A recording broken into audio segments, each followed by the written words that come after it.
The Dallas Stars are now 0-2 in divisional games so far this season. On today's episode, we'll take a deep dive into last night's game against the Nashville Predators, talk about everything that went wrong, talk about some of the positives, and then to wrap up the show, we'll take a look at some of the power rankings after this past week of action. All of this coming up on today's episode of Locked On Stars.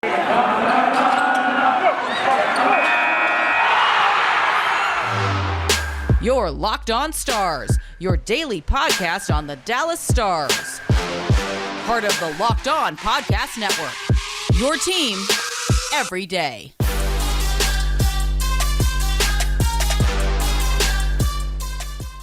Howdy, Stars fans. Welcome back to the Locked On Stars podcast, part of the Locked On Podcast Network, your team every day. I'm your host, Dane Lewis, and you are locked on the Dallas Stars. It is Thursday, November 11th, and at the time of recording this, the night before Thursday, November 11th, when you're hearing this, it is currently pouring down rain here in Dallas, Texas. Quite indicative of how I feel and how just about everyone else involved with the Dallas Stars organization feels, from players to coaches to fans. Man, just absolute devastating loss at the hands of the Nashville Predators in last night's game. And that's what we're here to talk about. We're here to take a deep dive into this game, talk about the many mistakes that were made by the Stars that, resulted in this loss. We'll talk about some of the good things as well, because despite what the scoreboard says and despite kind of what the vibe is around this team, for lack of a better word, there were some good things that happened in last night's game. And then to close out today's show, we will take a look at the updated power rankings as voted on by the Locked On Podcast Network NHL hosts. So we will take a look at that to wrap up today's show. But before we jump into everything, just want to take a moment and say thank you for listening to the show, whether this is your first time here or you are a recurring listener. I want to say thank you for making Locked On Stars your first listen of the day. Be sure to subscribe and follow the podcast if you not do so already. I really do appreciate it. Leave a review if you like what you hear. You can do that wherever you get your podcasts at, or you can leave it in the comment section on YouTube as well. Always love hearing from you guys. But without any further hesitation, let's jump into the breakdown of last night's loss to the Nashville Predators, 4-2. Really 3-2 because Nashville scored an empty netter goal when Dallas was on the 6-on-5 man advantage. And I think the word that keeps coming to my mind for this game, as I was watching it unfold at the American Airlines Center, and even, as I was writing my rundown and finalizing it, and even now, is just the word sloppiness and maybe carelessness as a second word. Even though I don't want to flat out say the Dallas Stars didn't care and that's why they lost this game. I think sloppiness is the right word. And we even saw, we talk about penalties being such an issue. And thankfully they didn't end up being an issue too much in this game, which we'll talk about a little bit later. But 5 minutes into the game, Jamie Benn, the captain of the team, commits a high-sticking penalty. Just something, especially after all the talk over the past few games about penalties. I mean, even earlier this week, talking with Saad Youssef of The Athletic, talking about, the veterans on this team being the guys finding themselves in the penalty box. And Jamie Benn is added to that list, even though he's not a guy that's crucial to the penalty kill. And again, we'll talk a little bit about penalties and the penalty kill later. But just not a great start to the game for Dallas. And honestly, after that, the first period felt pretty evenly matched. And I'm sitting, in the press box at the American Airlines Center, getting ready to send out a tweet, in the last minute of the first period, talking about how evenly matched the first period was. Shots on goal, I believe, were 8-5 in Nashville's favor. So not too much, but I mean, Dallas had some really good opportunities. Braden Holtby had made some good plays up until about 51 seconds left in the first, until Ryan Johansson scored his goal that gave Nashville all the momentum going into the first break. And that momentum carried over into the second period, which the Stars have been infamously bad in the second period so far this season. And last night was no different. And I think part of that definitely had to do with the momentum that Nashville took into the locker room after the first period. Just sloppy play from Dallas leading to Johansson's goal. But then on the other side, I mean, Dallas did have some good looks at the net, especially in the first period, but especially throughout the second. I talked about the last few games in Calgary and Vancouver, how Dallas was making the goalies work. Even if it wasn't yielding wins or yielding a lot of goals, they were taking, really good high quality looks at the net, making the goalie work for every single save. Or even, if they weren't getting the save, making the goalie work. But I feel like up until the third, They weren't really making the Predators goalie UC Saros work. I mean, granted, Saros is having a fantastic season. Don't want to discredit him by any means, because he is a great player. He is a great goalie. But I just don't think Dallas was making him work quite as hard up until the third period, outside of a few small moments that you could nitpick. But just as a whole, I feel like he wasn't on his heels very much throughout the game. And I think, if Dallas is going to get the offense going, which they still really have yet to do, especially when they're playing 5-on-5, you got to make the goalie work night in and night out, especially if it's a guy as good as Saros. Because he's not the only good goalie that's in this division by any means. We're going to see tons of other good goalies in this division, as well as just in the league in general. Playing goalie in the NHL is one of the hardest positions in all of sports. And so, these guys are great at what they do. And so you got to make these guys work. You got to get creative and make them work for every single save. If they're going to get a lot of saves, make it hard on them. Yeah, you could just tell that the morale for this team was dropping as the game kind of went on, and up until the third period, when they kind of went on a little bit of a run, and got the game 3-2 after Miro Heiskanen power play goal. But especially kind of just near the end of the game, once the Predators would run away with everything, you could see, if you were at the game, or maybe, depending on what the broadcast angle showed, you could just see the frustration on the bench, several players kind of slapping their sticks on the wall. And this team is frustrated. They're right there with the fans. I don't think that, it's not like a situation maybe where you're like Arizona, and maybe, kind of went into the season, thinking it's probably going to be a lost season. Not that Arizona is tanking. They are just a young team that hasn't quite developed their talent yet. But Dallas didn't have those kind of expectations. And so I know as Stars fans, we are frustrated and upset. But I think we have to realize that this team is right there with us. This team is not okay with being mediocre, or being bad, which that's just what they are right now. In case that isn't clear from the past few games and even what I've said, despite me sometimes trying to put a positive spin on things, this team is bad right now. At this point in time, the Dallas Stars are a bad hockey team. There's no ifs, ands, or buts about it, no way around it. And you could just see the frustration on the bench. And I think, you could just tell that this team is trying to figure things out, and talking with one another. Matthew DeFranks of Dallas Morning News did tweet out that players did not come out of the locker room to do post-game interviews until about 10:30, despite the game ending at around 10 o'clock. And Roope Hintz was quoted saying, too, again, per Matthew DeFranks on Twitter, Roope said, "We just had a talk with the group in there, and that's something that stays there with the boys." So not entirely sure what was said in the locker room at the time of recording this. Maybe more things come out Wednesday night, Thursday morning about what was said. But if what Roope said has any, weight to it, we might not ever know what was said in that locker room. And that's probably a good thing. I don't know who was speaking. I assume Coach Bowness had some things to say, probably a lot of expletives, probably from anyone who spoke, not just Coach Bowness. But I know after watching the Edmonton Bubble documentary and how many times he had to be censored, can imagine a lot of expletives, a lot of profanity from Coach Bowness's mouth. But I imagine some of the veteran guys too, Tyler, Jamie, maybe even Pavelski, Radulov. Pavelski, maybe not. I don't know. He is a veteran guy. Hasn't been with the Dallas Stars super long, but a veteran nonetheless, whose presence is important on this team. But I just can't shake the feeling that as of right now, I had this thought driving home from the game, that the Stars right now are just kind of giving me the vibe of Michael Scott in season 6, episode 11 of The Office. I looked that up beforehand. I love The Office, but I'm not that crazy where I have every single episode memorized. But this episode in particular, shareholder meeting, season 6, episode 11. If you remember this episode, or if you're a fan of The Office, this is the episode where Michael goes to the shareholder meeting with all the important corporate people with Dunder Mifflin, and when they're basically in trouble financially and needing to get things figured out in order to pretty much save the company. Otherwise, the company is going to be a lot of trouble. The higher ups in the company don't have any answers for the media and for the shareholders. And they're getting booed off the stage as they go to take a break. But then Michael, when he's not supposed to, grabs the mic and he's like, "Oh, we're gonna go back there during this break, and we're gonna come back with a plan. We're gonna come back with a plan for you, and it's a 45-day plan, 45 days to get us back on track. 45 points. It's a 45-day. You know what I mean? If you've seen The Office, which I'm sure many of you have, you know that scene. You've laughed at that scene. But I just feel like that's the Dallas Stars right now. We keep seeing them lose. We keep being frustrated by these losses. And, they come to these press conferences and they're like, yeah, we want to work this out. We're working on it.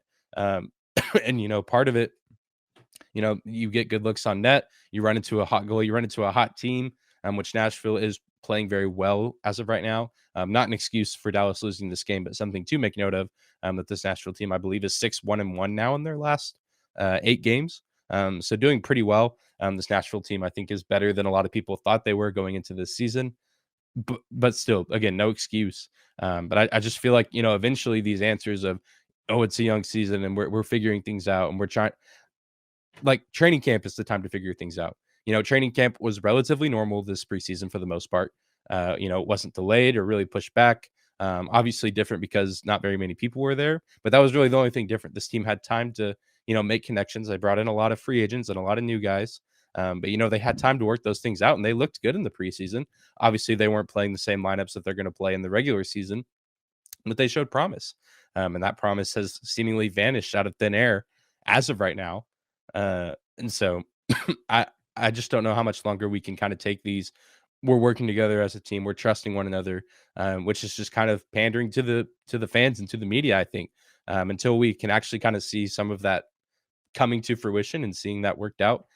It's becoming harder and harder to believe. As much as I want to give the players and the coaches the benefit of the doubt, it's becoming harder and harder to believe at the end of the day. So hopefully, as this homestand continues on, as this season continues on, again, is a long season. I know I just criticized the players for saying that, but there is some truth to that. It's November and this season, is going to go till April, May. Lots of time, lots of hockey games still left to be played, but not too much time for the Dallas Stars to mess around if they want to get serious about getting back to clinching a playoff spot. I think certainly winning the division is out of the question. It's just a matter of, can the Dallas Stars get into the playoffs with how loaded this division is. Going into this season, I didn't think Nashville was going to be a competitor, but here they are sitting at, one of the top 4 or 5 teams in the division right now. So this division continues to be unpredictable, and Dallas desperately needs a win Saturday against Philadelphia. Coming up next, after all the negative things I just ran through, we're going to talk about some of the positives, because there were some good things that happened in this game that hopefully the Stars can build on over these next few games, especially these next 2 home games against Philadelphia and Detroit. But before we do all that, I want to take a moment and say thank you to one of the sponsors of today's episode, and that is BetOnline. BetOnline is back and better than ever with a new web interface for the start of basketball season, with more props, odds, and lines than ever before. BetOnline remains your number one spot for all the basketball and football action this season. Head to our new updated desktop or mobile website to sign up today and receive your 50% welcome bonus on your first deposit. Just use our promo code LOCKEDON to receive your bonus. From basketball, football, NHL, boxing, and UFC, right to your favorite Vegas casino games, don't wait to take advantage of all the amazing offers available for the 2021 season. BetOnline is the fastest and easiest way to bet all of your favorite sports. BetOnline, where the game starts. Moving on to the next talking point on today's episode of Locked On Stars, your first listen of the day. I want to talk about some of the positives from last night's matchup against the Nashville Predators, because despite all the negative thoughts in my head, and I'm sure your heads as well about this team, there were some really good things that happened in last night's matchup. The first of those, and the most important of those, being Roope Hintz scored a freaking goal. Man, what a happy day. It was so nice to see him celebrate. It was exciting to see the crowd react to him scoring a goal. Absolutely electric, because Roope Hintz scored a goal, and it was the first goal of the game, and a much needed goal from the Dallas Stars after going down 3-0. Man, huge, important goal for Roope to score. Huge for his confidence going forward. Hopefully, he's able to really get his offense going. I truly do, and I feel like, even growing up playing sports, or even playing sports for fun now, when you finally kind of find a little bit of success, it can be pretty easy to build off of it. And confidence plays a huge factor in how, a player takes the ice, field, court, whatever sport it is. So hopefully we will see more of Roope in the scoring column over the next several games. Shout out Roope Hintz. Took 11 games, but he finally did it. He's finally on the scoreboard. It was a huge goal. Hopefully that's just a small taste of what is yet to come this season. Another really good thing, Miro Heiskanen continues the streak of a power play goal coming from the Dallas Stars. Started back in the loss to Ottawa, the last home game before last night against Nashville, obviously. Nice passing all around. Radulov and Ben assist on the goal halfway through the third period. Another huge moment, Dallas down 3-1, halfway through the third, still, 10 minutes left in the game. Gave Dallas a little bit of a bigger window to come back and potentially tie the game, force overtime. So again, nice to see that the power play still finding ways to be effective.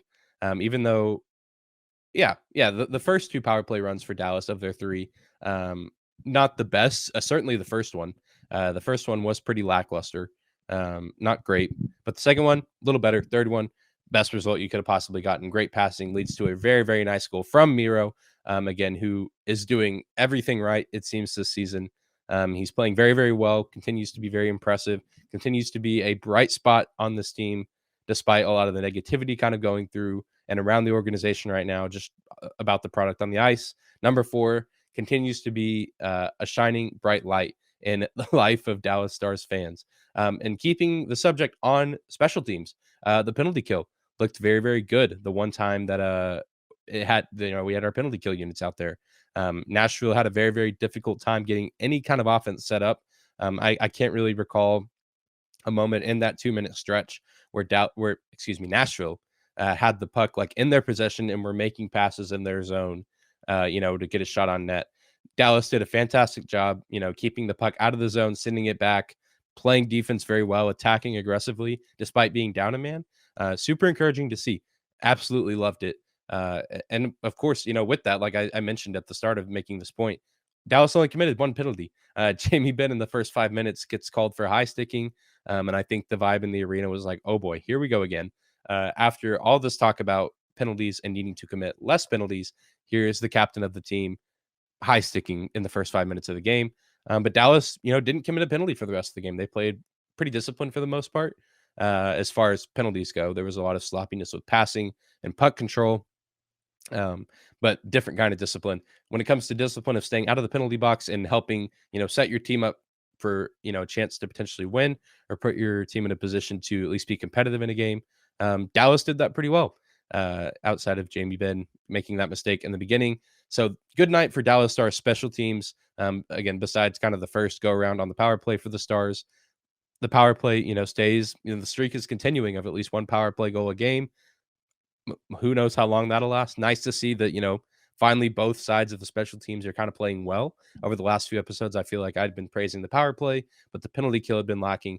Tonight, both did relatively well when they were needed. So super exciting to see. Closing out today's episode of Locked on Stars, I want to take a quick moment and take a look at the updated power rankings for the NHL, according to the host of all the Locked on NHL podcasts for every team. Every week, every host from every show takes a vote on how they think the power rankings should shape out. And so you can find that. I believe I retweeted it on the Locked on Stars Twitter page. You can find it on the Locked on Podcast Network Twitter page. They tweet it out every week as well. You can find it on Twitter, on social media, or if you're watching on YouTube, I'll always throw it up on the screen on occasion while talking about it in my segments, as is the case right now. If you were watching on YouTube, you see it right there. And you'll see Dallas comes in at 26. They continue to drop. I feel like kind of the first few times around when they were dropping felt a little disrespectful.